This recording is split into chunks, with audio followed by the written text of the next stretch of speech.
देखिए, हम medical science के उस मुकाम पर खड़े हैं जहां सर्जिकल तकनीक इतनी उन्नत हो चुकी है कि किसी एक मृत व्यक्ति का दिल या लिवर निकालकर दूसरे में लगाया जा सके। बिल्कुल किसी मृत व्यक्ति का दिल हो, लिवर हो, किडनी या फेफड़े निकालकर किसी दूसरे बीमार शरीर में धड़काए जा सकते हैं।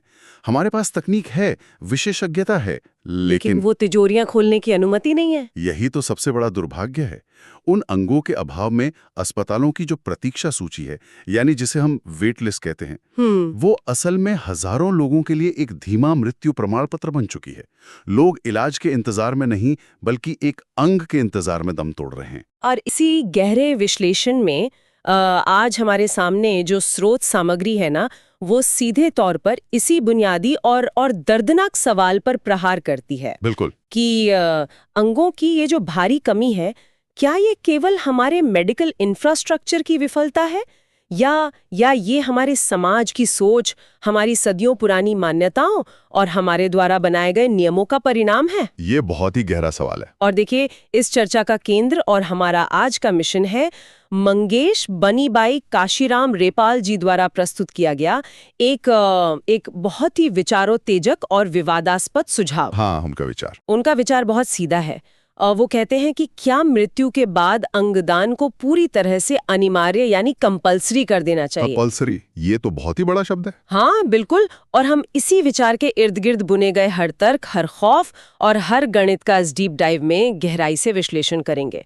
इस सुझाव का विश्लेषण करना इसलिए भी बेहद अहम है क्योंकि देखिए, ये सीधे तौर पर इंसान के अपने शरीर पर अधिकार और समाज के प्रति उसकी जिम्मेदारी के बीच एक लकीर खींचता है। एकदम सही बात है। जब अनिवार्यता जैसा मतलब इतना भारी शब्द किसी नीति के साथ जुड़ता है तो स्वाभाविक रूप से एक सामाजिक हलचल पैदा होती है। हाँ, लोग सवाल उठाते हैं। हाँ, लेकिन रिपाल जी के इस विचार के पीछे जो तर्क है वो सिर्फ भावनाओं पर नहीं है, वो एक ऐसे कठोर गणित पर आधारित है जो इस पूरी समस्या को जड़ से खत्म करने का दावा करता है। उस गणित की बात करें ना, तो स्रोत सामग्री स्पष्ट रूप से दिखाती है कि एक अकेला मृत शरीर कितनी बड़ी जीवन रक्षक शक्ति बन सकता है। बिल्कुल। अगर मृत्यु के बाद अंगदान एक अनिवार्य कानूनी प्रक्रिया बन जाए तो हर मृत व्यक्ति एक संभावित लाइफ सेवर बन जाता है। हाँ, वही ना, एक इंसान की मृत्यु के बाद उसके अंग कम से कम 8 अलग-अलग लोगों को नया जीवन दे सकते हैं। 8 लोग?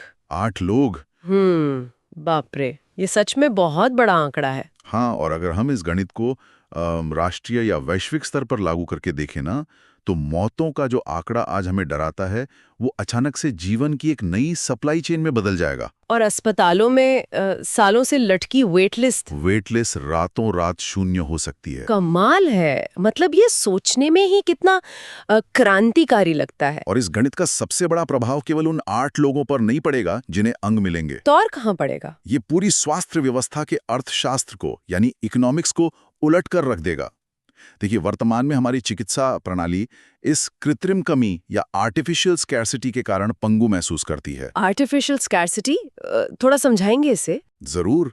जब किसी चीज की भारी डिमांड हो और वो उपलब्ध ना हो तो वो चीज अनमोल हो जाती है ना? हाँ, सप्लाई और डिमांड का सीधा नियम। बिल्कुल। अंगों की इसी कृत्रिम कमी ने एक बहुत ही भयानक और अमानवीय उद्योग को जन्म दिया है जिसे हम ऑर्गन ब्लैक मार्केट कहते हैं। वही जहां इल्लीगल तरीके से अंग खरीदे और बेचे जाते हैं। हाँ, अंगों की कालाबाजारी पूरी तरह से इसी कमी के सिद्धांत पर फल फूल रही है। और ब्लैक मार्केट का काम करने का तरीका ही देखे ना, इंसान की मजबूरी पर टिका है। सही कहा। एक तरफ वो गरीब और बेबस इंसान है जो कर्ज चुकाने या परिवार पालने के लिए अपनी किडनी बेचने को तैयार है, और दूसरी तरफ वो अमीर मरीज है जो अपनी जान बचाने के लिए किसी भी बिचौलिए को लाखों करोड़ों रुपए देने को तैयार है। वही तो। अब सोचिए, अगर ये अनिवार्यता का कानून आ जाए और अंगों की सप्लाई जरूरत से ज्यादा हो जाए, तो सप्लाई ज्यादा होने से तो इस ब्लैक मार्केट का पूरा ढांचा ही ताश के पत्तों की तरह ढह जाएगा। ये तो सच में एक बहुत बड़ा पॉइंट है। मतलब अर्थशास्त्र का बहुत ही सीधा सा नियम है ना। हाँ, जब कोई वस्तु प्रचुर मात्रा में कानूनी तौर पर और सही मेडिकल चैनल के माध्यम से उपलब्ध होगी तो कोई भी मरीज किसी अंधेरी गली के क्लिनिक में जाकर अवैध तरीके से अंग क्यों खरीदेगा? बिल्कुल, क्यों जाएगा वहां अपनी जान जोखिम में डालने। और बिचौलियों का धंधा ही खत्म हो जाएगा, क्योंकि उनके पास बेचने के लिए जो प्रोडक्ट था वो अब अस्पतालों में जीवन रक्षक प्रक्रिया का एक सामान्य हिस्सा बन चुका होगा। वही ना, इस नजरिए से देखें तो मृत्यु के बाद अनिवार्य अंगदान केवल एक मेडिकल समाधान नहीं है, बल्कि यह एक बहुत बड़े संगठित अपराध को खत्म करने का सबसे प्रभावी हथियार भी बन सकता है। बिल्कुल, एकदम सही कहा आपने। और अगर हम इसे मानवता के चश्मे में से देखें ना, तो ये एक तरह का फोर्स्ड पीक ह्यूमैनिटी है, यानी मजबूरन कराई गई चरम मानवता। फोर्स्ड पीक ह्यूमैनिटी, हाँ, बहुत ही दिलचस्प शब्द है। हाँ, क्योंकि मृत्यु के बाद शरीर वैसे भी मिट्टी या राख में तब्दील हो ही जाता है ना। सच है। उस व्यर्थ हो जाने वाले शरीर से अगर 8 परिवारों का चिराग जलता है तो इससे बड़ा परोपकार क्या हो सकता है। वही ना, कोई सोच भी नहीं सकता। लेकिन यहाँ पर कहानी एक बहुत ही तीखा मोड़ लेती है। अच्छा? हाँ, देखिए, अगर ये विचार इतना ही क्रांतिकारी है, अगर ये ब्लैक मार्केट को मिटा सकता है और वेट लिस्ट को शून्य कर सकता है, तो दुनिया भर की सरकारें इसे कल सुबह से ही लागू क्यों नहीं कर देती? ये बहुत ही वाजिब सवाल है, लेकिन इसका जवाब थोड़ा जटिल है, क्योंकि देखिए, समाज केवल गणित और इन तर्कों से नहीं चलता। तो किस चीज से चलता है? समझ चलता है मान्यताओं से, अधिकारों से और उस व्यक्तिगत स्वतंत्रता से जिसे सदियों के संघर्ष के बाद हासिल किया गया है। राइट। जब हम अनिवार्य अंगदान की बात करते हैं तो राज्य या सरकार सीधे तौर पर इंसान के शरीर पर अपना दावा थोक रही होती है। हाँ, और वहीं सबसे डर की बात लगती है। और यहीं से इस विचार का सबसे कड़ा नैतिक और सामाजिक विरोध शुरू होता है। बिल्कुल, क्योंकि शारीरिक स्वायत्ता यानी मेरा शरीर मेरी मर्जी, ये जो सिद्धांत है ये आधुनिक मानवाधिकारों की नींव है। एकदम सही। हम जीवन भर इस बात के लिए लड़ते हैं कि हमारे शरीर पर क्या किया जाए और क्या नहीं, इसका फैसला केवल हमारा होगा, है ना? तो क्या मृत्यु के आते ही इंसान का अपने ही शरीर पर से ये मौलिक अधिकार शून्य हो जाना चाहिए? मतलब अचानक से सब खत्म? वही तो। अगर कल को सरकार ये तय करने लगे कि मरने के बाद शरीर के कौन से हिस्से काटे जाएंगे और किसे दिए जाएंगे, तो इंसान एक नागरिक कम और राज्य की संपत्ति ज्यादा लगने लगता है। बहुत सटीक बात कही। ये विचार एक आम इंसान को किसी फैक्ट्री के स्पेयर पार्ट्स के गोदाम में बदल देने जैसा महसूस होता है। और आपकी ये आपत्ति बहुत गहरी और वैलिड है। देखिए, हम संपत्ति, पैसे या जमीन के लिए तो उत्तराधिकार के नियम बनाते हैं। हाँ, उसका कानून है। लेकिन शरीर को संपत्ति की तरह नहीं देखा जा सकता ना। शरीर इंसान की पहचान का हिस्सा है, और यह पहचान केवल कानूनी नहीं बल्कि आध्यात्मिक भी है। आध्यात्मिक यानी धार्मिक पहलू से जुड़ी हुई। हाँ, स्रोत सामग्री हमें उन धार्मिक और सांस्कृतिक मान्यताओं की ओर भी ले जाती है जो इस अनिवार्यता के रास्ते में एक बहुत बड़ी दीवार बनकर खड़ी हैं। दुनिया भर के कई प्रमुख धर्मों में ये एक स्थापित और अटूट विश्वास है कि अंतिम संस्कार के समय शरीर का पूर्ण और अक्षुण्ण होना अनिवार्य है। हाँ, ये तो मैंने भी सुना है। कई आस्थाओं में ये माना जाता है कि मृत्यु केवल एक पड़ाव है। बिल्कुल, पड़ाव ही मानते हैं। और आत्मा की आगे की यात्रा या पुनर्जन्म के लिए इस भौतिक शरीर का पूरा होना बहुत जरूरी है। वही ना? शरीर के अंगों को काटना या उसमें से कुछ निकालना उनके लिए केवल एक मेडिकल प्रक्रिया नहीं है, बल्कि ये उनकी धार्मिक यात्रा का अपमान या उसे खंडित करने जैसा है। अब देखिए, उन मान्यताओं के पीछे के विज्ञान पर हम बहस तो कर सकते हैं, लेकिन एक इंसान के लिए उसकी आस्था ही उसका सच होती है। हाँ, आस्था पर तो कोई कानून नहीं थोपा जा सकता। आप किसी संसद में पास किए गए एक कानून से हजारों सालों से चली आ रही इस गहरी मनोवैज्ञानिक और आध्यात्मिक सोच को रातों रात थोड़ी मिटा सकते हैं। बिल्कुल नहीं। स्वतंत्रता और धर्म से भी परे मेरा मानना है कि एक और बहुत बड़ा व्यावहारिक डर है जो आम जनता के मन में बसा है। कौन सा डर? चिकित्सा व्यवस्था पर अविश्वास का डर। मतलब ये एक ऐसा खौफ है जिसके बारे में खुलकर बात करने से लोग अक्सर बचते हैं। हाँ, अस्पतालों को लेकर डर तो होता ही है, पर यह समाज की नसों में दौड़ रहा है। अब सोचिए, अगर अंगदान अनिवार्य हो जाए और मैं किसी गंभीर दुर्घटना के बाद अस्पताल के आईसीयू में भर्ती हूँ, तो क्या होगा? तो मेरे परिवार के दिमाग में सबसे पहला ख्याल क्या आएगा? यही ना कि क्या ये डॉक्टर सच में मुझे बचाने की अपनी 100% कोशिश कर रहा है? ओए, डॉक्टर की नीयत पर शक? हाँ, या फिर वो डॉक्टर एक ऐसे मरीज को देख रहा है जिसका मर जाना बाहर वेट लिस्ट में खड़े 8 और मरीजों के लिए फायदेमंद साबित होगा। ये जो डर है ना, इसकी मनोविज्ञान को समझना बहुत जरूरी है। देखिए, अस्पताल एक ऐसी जगह है जहां इंसान सबसे ज्यादा असुरक्षित और बेबस महसूस करता है, पूरी तरह दूसरों पर निर्भर। एक मरीज का परिवार डॉक्टरों पर जो अंधा विश्वास करता है, वो इस पूरी व्यवस्था की रीढ़ है, बैकबोन है। बिल्कुल। अब अगर डॉक्टर के पास ये कानूनी अधिकार और दबाव हो कि मृत्यु के तुरंत बाद अंग निकालने हैं, तो आम इंसान के मन में डॉक्टर की नीयत को लेकर एक शक पैदा हो ही जाएगा। लोग यही सोचेंगे ना कि क्या इन्होंने वेंटिलेटर जल्दी बंद कर दिया? हाँ, या क्या इन्होंने जानबूझकर इलाज में कोताही बरती ताकि अंग निकाले जा सके? वही तो। ये डॉक्टर का इंटेंशन यानी उनकी नीयत का शक पूरी चिकित्सा प्रणाली से आम इंसान का भरोसा उठा सकता है। और आप तो जानती हैं कि बिना विश्वास के कोई भी मेडिकल सिस्टम खड़ा नहीं रह सकता। तो मतलब स्थिति ये है कि एक तरफ हमारे पास वो गणित है जो चिल्ला चिल्ला कर कह रहा है कि हम लाखों जानें बचा सकते हैं। हाँ, मैथमेटिक्स तो यही कहता है। और दूसरी तरफ हमारे पास इंसानियत के वो गहरे डर, आस्थाएं और स्वतंत्रता के सवाल है जिन्हें किसी बुलडोजर की तरह कुचला नहीं जा सकता। बिल्कुल नहीं कुचल सकते। पूर्ण अनिवार्यता एक तरह का तानाशाही कदम लगता है, और वर्तमान की व्यवस्था में अंगों की कमी एक मूक त्रासदी है। दोनों ही एक्सट्रीम्स हैं। वही तो, इसलिए मैं सोच रही थी कि इन दोनों अतियों के बीच क्या दुनिया में कोई ऐसा रास्ता है जो इन दोनों का संतुलन बना सके? बिल्कुल रास्ता है। इसी द्वंद्व को सुलझाने के लिए स्रोत सामग्री हमें दुनिया के कई अन्य देशों द्वारा अपनाए गए एक बहुत ही व्यावहारिक विकल्प की ओर ले जाती है। ओ, कौन सा विकल्प? जिसे ऑप्ट आउट प्रणाली या ऑप्ट आउट सिस्टम कहा जाता है। ये प्रणाली पूर्ण अनिवार्यता और पूरी तरह से स्वैच्छिक दान, जहां आपको डोनर बनने के लिए फॉर्म भरना पड़ता है, उन दोनों के ठीक बीच का एक रास्ता है। आउट आउट सिस्टम, इसको अगर हम मानव मनोविज्ञान के नजरिए से देखें ना, तो ये एक तरह का सिस्टम हैक लगता है। System hack?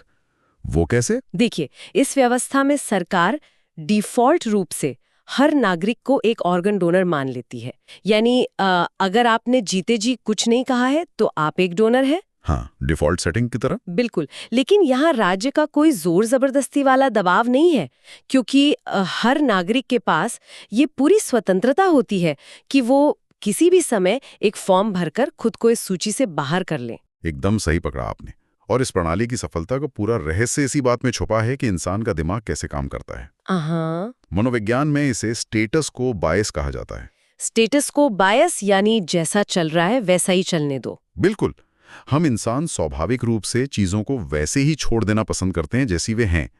किसी नई प्रक्रिया को शुरू करना, फॉर्म भरना, सरकारी दफ्तर जाना या ऑनलाइन पोर्टल पर जाकर खुद को डोनर लिस्ट से बाहर करने का एक एक्टिव निर्णय लेना, ये सब बहुत मेहनत का काम लगता है आम इंसान को। हाँ, ये तो वही बात हुई ना, बिल्कुल हमारे मोबाइल फोन या कंप्यूटर के डिफॉल्ट सेटिंग्स की तरह। सही एग्जाम्पल है। जब हम कोई नया फोन खरीदते हैं तो हम में से कितने लोग उसकी प्राइवेसी सेटिंग्स या बैकग्राउंड ऐप सेटिंग्स को जाकर मैन्युअली बदलते हैं? बहुत ही कम लोग। वही ना, हम बस उसी डिफॉल्ट सेटिंग पर फोन चलाते रहते हैं क्योंकि उसे बदलना एक अतिरिक्त काम लगता है, आलस आता है।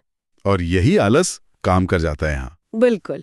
और ऑप्ट आउट सिस्टम में इंसान का यही आलस या निर्णय लेने से बचने की ये प्रवृत्ति अंततः हजारों जिंदगियां बचाने का कारण बन जाती है। एकदम सही। और जिन देशों ने इस ऑप्ट आउट प्रणाली को अपनाया है ना, वहां के आंकड़े बताते हैं कि ऑर्गन डोनेशन रेट में भारी और स्पष्ट वृद्धि हुई है। वाओ, यानी सच में काम करता है ये। हाँ, ऐसा इसलिए हुआ क्योंकि जो लोग अंगदान के सख्त खिलाफ हैं, चाहे वो धार्मिक कारणों से हो या व्यक्तिगत दर से, वो तो समय निकालकर खुद को इस सूची से बाहर कर ही लेते हैं, क्योंकि स्वतंत्रता और आस्था पूरी तरह सुरक्षित रहती है। और बाकी लोग? लेकिन समाज का वो बहुत बड़ा हिस्सा जो इस मुद्दे पर न्यूट्रल है या जिसने इस बारे में कभी गहराई से सोचा ही नहीं, वो डिफॉल्ट रूप से डोनर बन जाता है। ये बहुत ही मतलब स्मार्ट अप्रोच है। और इसमें एक बहुत बड़ा पहलू परिवार की सहमति का भी है ना? हाँ, बिल्कुल। स्रोत सामग्री इस बात पर जोर देती है कि ऑप्ट आउट सिस्टम का मतलब ये नहीं है कि मृत्यु होते ही डॉक्टर बिना किसी से पूछें शरीर को ऑपरेशन थिएटर में ले जाएंगे। बिल्कुल नहीं, ऐसा सोचना भी गलत होगा। दुनिया भर में जहां भी ऑप्ट आउट सफलतापूर्वक चल रहा है, वहां इसे एक सॉफ्ट प्रणाली के रूप में लागू किया जाता है। सॉफ्ट प्रणाली मतलब? मृत्यु के बाद डॉक्टर परिवार के पास जाते हैं, लेकिन बात करने का तरीका बदल जाता है। ओह अच्छा। पहले वो पूछते थे, क्या हम इनके अंग ले सकते हैं? ये सवाल परिवार पर निर्णय लेने का एक बहुत बड़ा बोझ डाल देता था, वो भी तब जब वे गहरे सदमे में हों। हाँ, उस वक्त तो वैसे ही दिमाग काम नहीं करता। बिल्कुल। लेकिन अब वे कहते हैं, आपके प्रियजन ने अंगदान से मना नहीं किया था, इसलिए हम प्रक्रिया आगे बढ़ाना चाहते हैं। क्या आपको कोई आपत्ति है? ओह, ये अप्रोच तो बिल्कुल अलग है। हाँ, ये मनोविज्ञान परिवार को एक भारी अपराध बोध से बचाता है। उन्हें सक्रिय रूप से हाँ कहने की जरूरत नहीं पड़ती, बस विरोध ना करना ही काफी होता है। लेकिन इसके साथ एक बहुत बड़ी शर्त जुड़ी है जिसका जिक्र हमारी स्रोत सामग्री बार बार करती है, जागरूकता। सबसे अहम शर्त। ऑप्ट आउट सिस्टम केवल और केवल तभी नैतिक रूप से सही ठहराया जा सकता है जब समाज के हर एक व्यक्ति को ये पूरी तरह से पता हो कि उसे सूची से बाहर निकलने का अधिकार है। सही बात है। अगर कोई व्यक्ति इसलिए डोनर बन गया क्योंकि उसे कभी किसी ने बताया ही नहीं कि एक ऐसा कानून आ गया है, तो ये ऑप्ट आउट नहीं बल्कि धोखे से की गई अनिवार्यता कहलाएगी। और यही वो बारीक रेखा है जहां नीतियां सफल या विफल होती हैं। देखिए, ये केवल एक कानूनी या मेडिकल चुनौती नहीं है। तो क्या है ये? किसी भी देश के लिए अंगों की कमी को दूर करना एक ऐसा रास्ता है जो विश्वास, शिक्षा और समाज की सामूहिक चेतना से होकर गुजरता है। हम सिर्फ एक कानून पास करके लोगों की सदियों पुरानी सोच या उनके अविश्वास को रातों रात नहीं बदल सकते। बिल्कुल सही कहा। आज के इस गहरे विश्लेषण को समेटते हुए हम ये निष्कर्ष निकाल सकते हैं कि मंगेश बानेबाए काशीराम रिपाल जी ने जो विचार प्रस्तुत किया, उसका मूल उद्देश्य बहुत ही पवित्र और जीवन रक्षक है। इसमें कोई दो राय नहीं है। वही ना, उस तिजोरी को हर हाल में खोलना ही होगा जिसमें वो जीवन रक्षक दवाइयां बंद है। लेकिन उस तिजोरी को राज्य की ताकत के हथौड़े से तोड़ने के बजाय हमें ऑप्ट आउट जैसे मनोवैज्ञानिक और व्यवहारिक सिस्टम की चाबी का इस्तेमाल करना होगा। बिल्कुल, एक ऐसा रास्ता जहां इंसान की स्वतंत्रता भी बची रहे और अस्पतालों की वेटलिस्ट भी खत्म हो सके। हमारा उद्देश्य एक ऐसा समाज बनाना होना चाहिए जहां लोग जीवन बचाने की इस प्रक्रिया को किसी थोपे गए कानून की तरह नहीं, बल्कि एक अंतिम और सबसे महान उपहार की तरह देखें। क्या बात है, बहुत खूबसूरत तरीके से समझाया आपने।